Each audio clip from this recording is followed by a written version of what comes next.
Hello guys, Meena's કિચનમાં તમારું સ્વાગત છે। આજે આપણે શિયાળામાં મળે તેવા લીલા ચણા અને પાલકનું શાક બનાવવાના છીએ। તો ચાલો આપણે બનાવીએ। ચણા પાલકનું શાક બનાવવા માટે પહેલાં તો લીલા ચણા લીધા છે। ચણાને આ રીતે બાફી લેવા। તપેલીમાં 1 ગ્લાસ પાણી એડ કરી તેમાં ચણા એડ કરી પછી મીઠું નાખીને 5 મિનિટ થવા દેવું।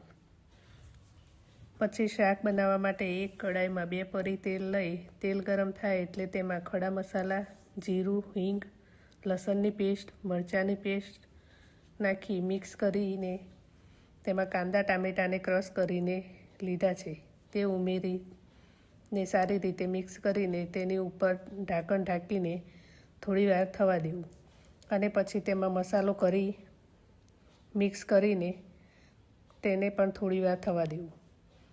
તેમાંથી તેલ છૂટું પડે ત્યાં સુધી થવા દેવું। તેલ છૂટું પડી ગયું છે ને તેમાં કટ કરેલું પાલક નાખી લેવું।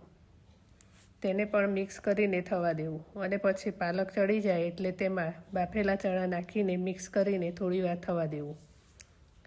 આપણું ચણા પાલકનું શાક બનીને તૈયાર છે।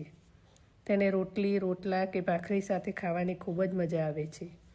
જો તમને આ વિડીયો ગમ્યો હોય તો વિડીયોને લાઇક કરો, શેર કરો અને ચેનલને સબસ્ક્રાઈબ કરો।